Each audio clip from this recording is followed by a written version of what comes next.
German N-Deklination. In today's video, I will show you what N-Deklination is. I will show you when you have to add this N and when not. And I will also give you an easy step-by-step guide that you can always use to figure out if you have to add this extra N there.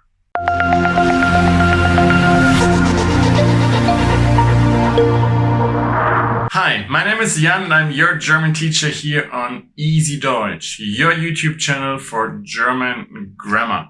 Today's topic is N-Deklination. If you've never heard about that, N-Deklination stands for noun declension.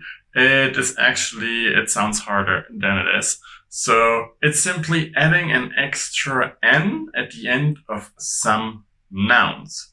How that works and when you actually have to add this N, I will explain you now with the help of my ebook, German Grammar Explained Easily. So we're here now in my ebook, German Grammar Explained Easily. Today I'm going to show you how German N-Deklination works. So let's jump to N-Deklination. There we go. Zoom in. And what is N-Deklination? So what does it mean? It means some masculine nouns require an extra N at the end, and that makes them somehow look like the plural form. Let's have a look here. For example, der Russe, so the Russian man. In nominative singular, it's der Russe, and in plural, it's die Russen. But in accusative, dative, and genitive, it's Russen. So it's den Russen, dem Russen, and also des Russen. Looks like plural, right? Well, why do we have to do that? No real reason in this case, but nevertheless you have to learn it that some of them do it. Most important for you in nominative, you never have to care for that. And the general rules are only masculine nouns do that, with one exception. More about this later. And the plural form has to end in N or EN. So the moment plural doesn't end like that, no N-Deklination. It's also usually just people and animals, and it's only accusative, dative, and genitive. And all those conditions must be fulfilled. In order to make it easier for you, I created an easy step-by-step guide. And we will check that step-by-step guide out right now. If you follow those steps, you will always get it right. So let's have a look. First step is always, is the noun used in accusative, dative, or genitive case? If not, no N-Deklination. So if it's nominative, no extra N. Never, ever. If it is accusative, dative, or genitive, then we go and continue to step 2. We have here the example, der Deutsche gibt dem Franzosen einen Tipp. So the German gives advice to the French guy. So this is nominative, it's a subject, and therefore no N-Deklination. And now I will check those two. Step 2. Is it a person or an animal? If not, no N-Deklination. So we ruled that one out already. That's the subject and nominative, no N-Deklination. Here, the French guy, the French person, yes, that's a person. So we continue to step 3.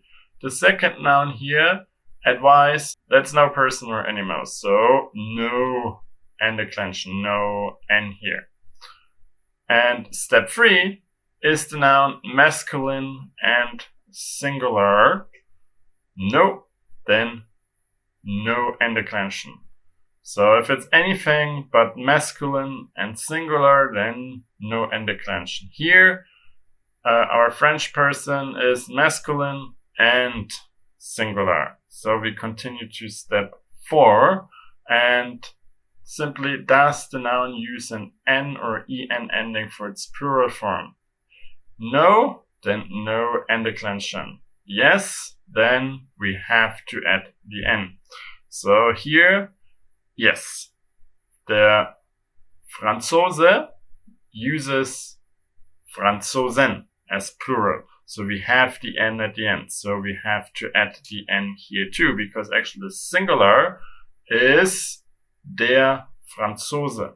So you could have seen it here already in the beginning. There is an extra N because the singular version of Franzose is der Franzose, no N. But you can see on the article it is singular, it is not plural.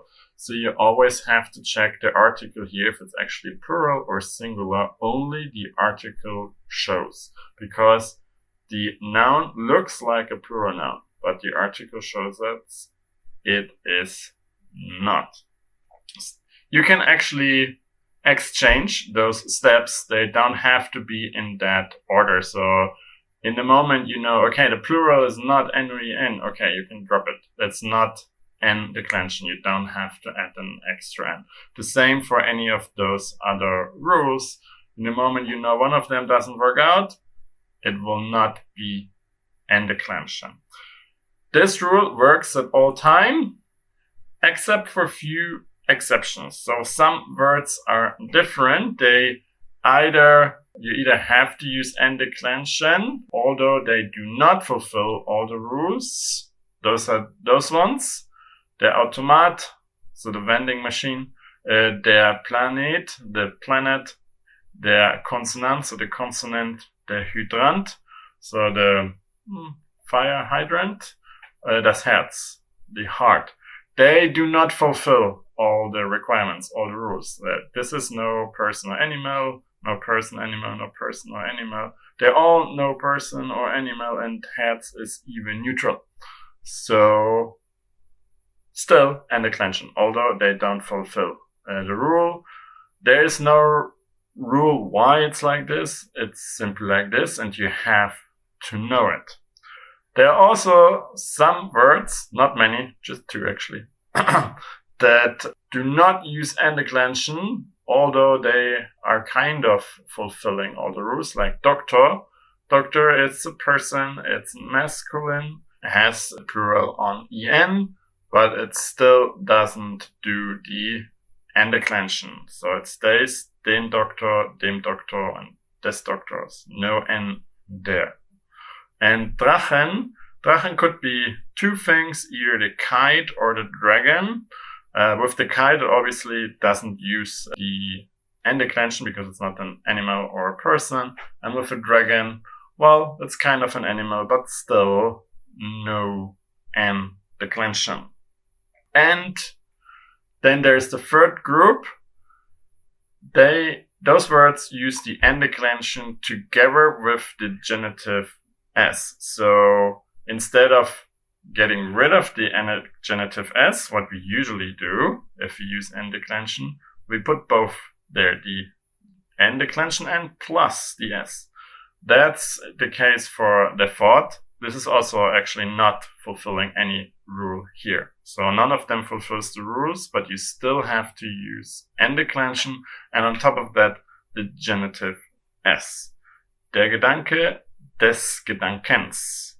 Der Glaube, so the faith, and des Glaubens. Der Wille, so your will, des Willens. Der Frieden, so the peace, des Friedens. Der Name, the name, des Namens. So here you have to know that it's doing like this. And usually with all the other words, in some of them you actually can do this too. You can, but it's never wrong if you just drop it. But with those, you have to use both, the N and the S.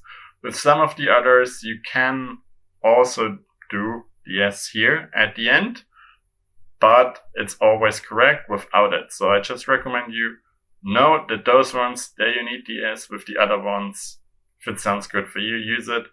But it's never wrong if you don't use the genitive S there.